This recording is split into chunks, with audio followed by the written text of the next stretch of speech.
You won't believe how much these billionaires made in their business careers, but ended up losing everything. But how is this possible, and how did they lose their money? We will find out. Patricia Kluge. Patricia's story is one that would sell fast if brought into Hollywood. A very sad one. Patricia Kluge was a beautiful young woman who got married to a very wealthy businessman. However, like many love stories, their marriage fell apart. Patricia got divorced and realized a huge settlement from the divorce. After getting her divorce settlement, she went into a notable business, only to lose all she had gradually. Patricia Kluge started her career as a nude model, working for her first husband, Russell Gay, at Knave magazine. However, while on a trip with Russell, she came in contact with John Kluge, who was the founder of Metro Media, and the two ended up getting married in 1981. 9 years later, John and Patricia divorced, while her husband, John Kluge, was already ranked by Forbes as the world's richest man, with over $5 billion of net worth. Patricia left the marriage with a measly divorce settlement estimated to be less than $1 million a year. She also got Albemarle, a 24,000 square foot Neo-Georgian home with a helipad, wine grotto, horse stables, and 2 standard kitchens in the Virginia countryside. Her financial downfall started in 1999, while she was with her third husband, William Moses, with whom she established her renowned winery, Kluge Estate Winery and Vineyard, near Albemarle.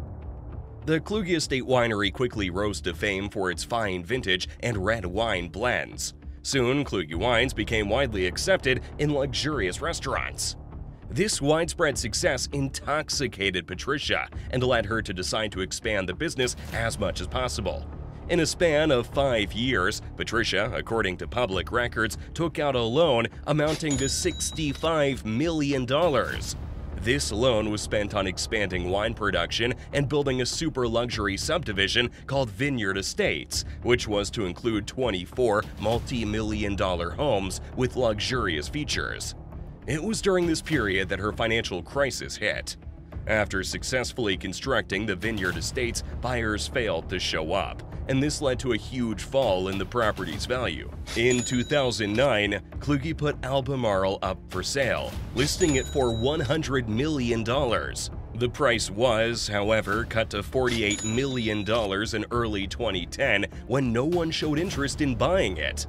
It later plunged into $24 million, where it remained there until bank foreclosure in February. That is, the bank started the legal process of seizing and selling the property as she was unable to settle her debt.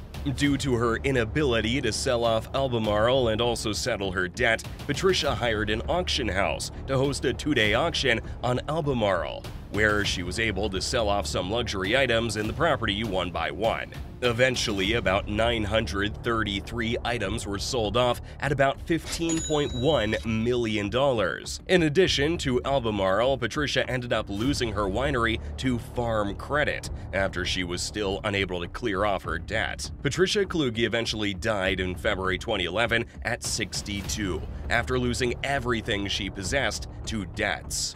Just like Patricia, who amassed her wealth through gold digging and feeding off divorce settlements, the next billionaire also lost her wealth through carelessness. Elizabeth Holmes. Elizabeth Holmes was once on the front page of top magazines like Forbes and was notable for her revolutionary startup worth $9 billion. Elizabeth founded her company Theranos at the age of 19, aiming to revolutionize the medical world by producing medical equipment that can help medical laboratories carry out rapid blood tests for the identification and treatment of numerous infectious diseases. Elizabeth claimed this could be carried out rapidly using smaller blood samples. Elizabeth left her studies at Stanford in 2003 to start Theranos. She didn't just come up with the idea, but also filed paperwork for it. After dropping out of school, Elizabeth Holmes used the money meant for her tertiary education as a startup seed for her proposed company Theranos. She succeeded in convincing her professor at Stanford University, Professor Channing Robertson, of her idea and brought him in as her #1 board member. Robertson helped Elizabeth get in touch with many venture capitalists who invested about $6 million in her startup in late 2004. Theranos operated off the grid without any public recognition and entered the limelight in 2013. However, there was an atmosphere of mystery surrounding the company's operation. Fast forward to 2015, Elizabeth became a superstar and appeared on the cover of top magazines, and at that time, Theranos was estimated to be up to $9 billion in value. Not only was Theranos skyrocketing in value, but Elizabeth Holmes also became the world's youngest self-made billionaire in the US. Elizabeth never stopped gaining the backing of influential people in the US and continued attracting investors, and also increased its board members until 2009, when Ramesh Sunny Balwani joined Theranos. When Ramesh came on board, he started overseeing the day-to-day business. However, his lack of knowledge in biomedicine and experience working in a tech startup led to the ruin of Theranos. The revolutionary device being used for blood tests in Theranos started generating error reports, which were ignored by the company management, and data was being altered. They had to get equipment from a third-party company secretly to carry out blood tests, but it still wasn't enough to keep operations smooth in Theranos. In 2015, Erica Chung, who worked as a lab assistant at Theranos, blew the whistle on Theranos by writing to the Centers for Medicare and Medicaid Services, or CMS, exposing the problems happening at Theranos lab. On the 3rd of January 2022, Elizabeth Holmes was pronounced guilty of defrauding her investors on 4 different counts. And in November 2022, she bagged an 11-year jail term, which she started serving in May 2023. Think these women were pretty smart? Well, you need to meet the man next up on our list, who was smarter and crazier than them. Alan Stanford. Robert Allen Stanford, popularly known as Alan Stanford, was born to a middle-class family in the town of Mejia, Texas, in the year 1950.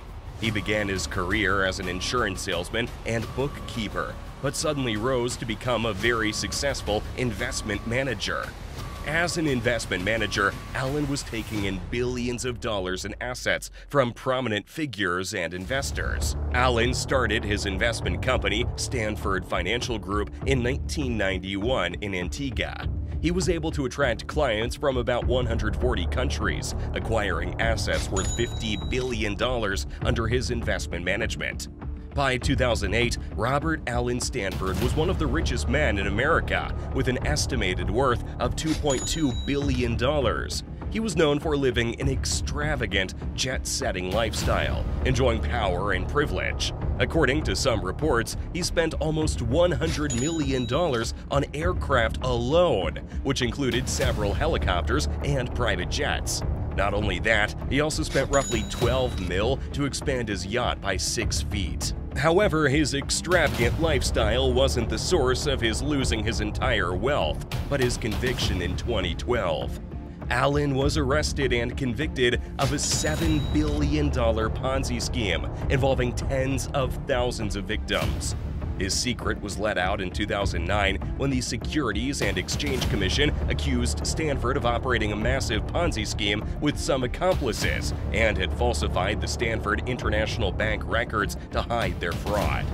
Immediately after his story was made public, Allen went into hiding, and a nationwide search followed suit. Allen was later found in Fredericksburg, Virginia, 3 days later with his girlfriend. On June 19, 2009, the Department of Justice unveiled criminal charges against Stanford and his accomplices at Stanford Financial Group, after which FBI agents took him into custody. On June 14, 2022, Robert Allen Stanford was sentenced to 110 years in prison. And up till now, the majority of his fraud victims have not seen any of their money returned. If you think Allen Stanford's fraud was the largest Ponzi scheme ever carried out, then wait till you hear about Bernard Madoff. Bernard Madoff. Bernard Lawrence Madoff was an American financier born in Brooklyn on April 29, 1938. His parents worked as a plumber before going into the financial industry, marking the foundation of Bernard's financial journey.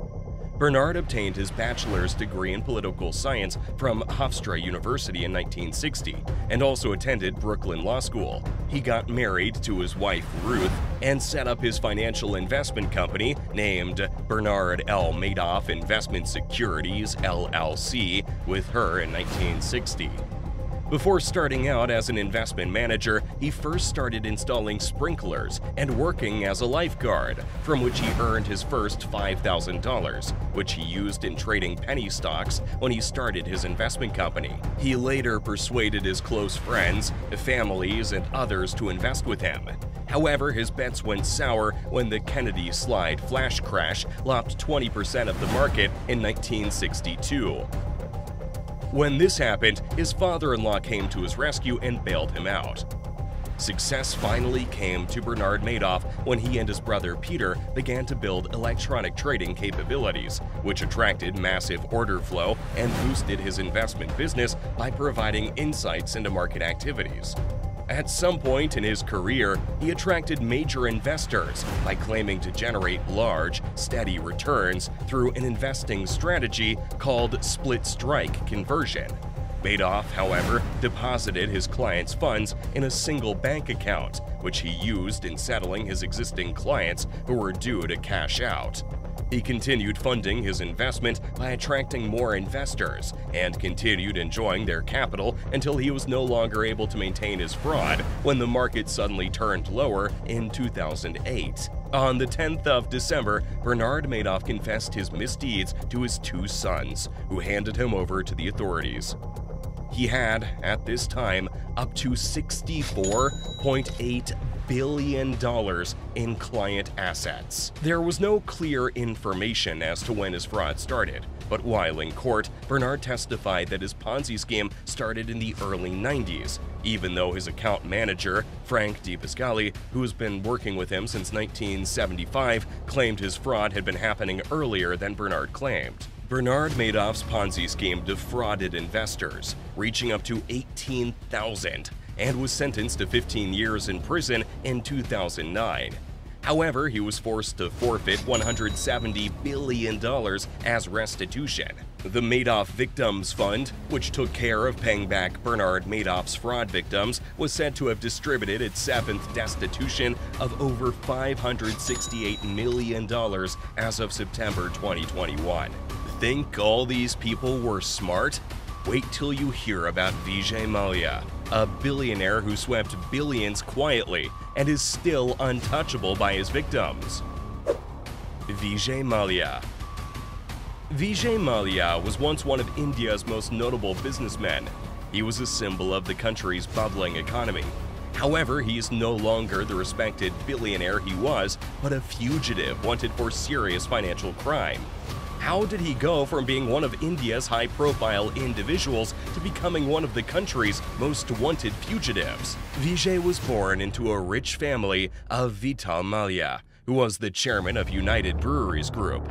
He joined his father's business and quickly became the chairman of the group at age 28. As the chairman of United Breweries Group, he began to expand the company's portfolio and soon launched Kingfisher Airlines in 2005, which quickly became a leading airline in India. Not only that, he also acquired a stake in the Indian Premier League cricket team, Royal Challengers Bangalore, while also owning the Force India Formula One team in 2007. Mallya's fortune began falling in 2012, when Kingfisher Airlines started experiencing financial difficulties. The airline ran heavily into debt, which Mallya was unable to pay off to keep it running. His high level of debt, cash flow shortage, and inability to raise new funds to continue its operations combined led to the airline's total shutdown in 2013. As a result, Mallya was made to step down as the chairman of United Breweries Group. Despite his failure to keep the airline running, Mallya was still a wealthy man until 2016, when Mallya was declared a willful defaulter by a group of Indian banks. He was accused of willingly diverting funds from Kingfisher Airlines to some companies in the United Kingdom. He was also accused of using his position as the chairman to secure loans from Indian banks, which he diverted to his own personal accounts overseas. In March 2016, Malia became aware of the pending doom about to befall him, and in order to keep himself safe, he left India for the United Kingdom, where he has been living ever since. Even though the Indian government has been trying to extradite him to India to face his charges of fraud and money laundering, the process has not yet been successful. Malia has been fighting the Indian government and British courts against his extradition. Luckily, to his advantage, the UK Ministry of External Affairs replied to the Indian government that Malia would not be forcefully returned to India until a confidential legal matter was taken care of. But wait! Is it only people who gathered their wealth through fraudulent means that lost their fortune? No. There are respected people who earned their billionaire status in the right way, but later lost their wealth. One of them is Sean Quinn. Sean Quinn was born into a working-class family in the rural part of Ireland, where he learned the values of hard work and determination. After leaving school at the age of 15, Quinn started his own business selling gravel, shale, and sand, which later turned into one of the largest construction companies in Ireland.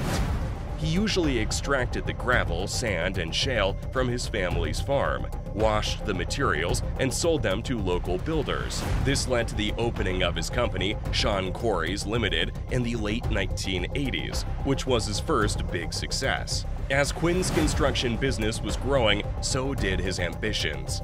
He began investing heavily in banking and acquiring properties. By the late 1990s, Quinn had become the richest man in Ireland, with his empire stretching across a wide range of industries such as hotels, cement, and insurance. He spent 152 million euros on a glass manufacturing plant, naming it Quinn Glass, which was so successful that its only rival back then, Irish Glass Bottles, had to close down in the first 4 years of Quinn Glass's existence. Quinn also founded the Quinn Hotels, Quinn Light Pack, Quinn Financial Services, and Quinn Direct Insurance. He also went into the motor insurance business by setting up Quinn Directs, which brought in a profit of about 232 million euros in 2005. Quinn's net worth reached almost 5 billion euros as of February 2008, as reported by the Sunday Times Rich List, making him the richest man in Ireland. He was so rich that he even bid to buy the Manchester United Football Club. Quinn lived a very simple life, except for his biggest extravagance, which was a $24 million private jet and 100,000 euro wedding cake for his daughter. However, Sean Quinn's success and quest for more wealth led to his downfall. He was reported to have invested heavily in an Anglo-Irish bank, which later collapsed during the financial crisis that occurred in 2008. Like many billionaires on the list, Quinn had taken on massive debts to fund his investments. However, when the bank collapsed, Quinn was left with nothing except billions of euros in debt. He was eventually declared bankrupt in 2011, and his empire crumbled around him. Following his bankruptcy, he was jailed in 2012, where he served 9 weeks in Mountjoy Prison. The next billionaire on our list lost his wealth in a very different way. Adolf Merkel. Adolf Merkel was a German entrepreneur and billionaire who had a net worth of $9.2 billion, but ended up taking his own life. What could have pushed a billionaire into doing something so terrible?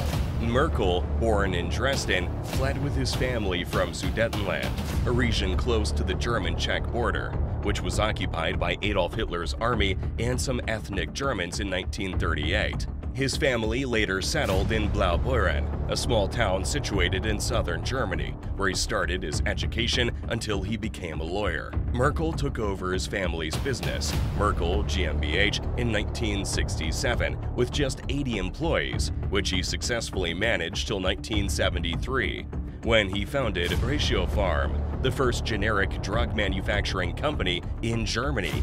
Apart from Ratiopharm, Merkel also held large stakes in a cement company and a vehicle manufacturer for many decades, and in the process, Merkel's net worth grew over $9 billion. By the end of 2008, Merkel's investment company VEM fell into billions of euros worth of debt from a bet he made on shares in Volkswagen, which was Europe's biggest car maker. Merkel lost hundreds of millions of euros in the process of shortening its shares in Volkswagen.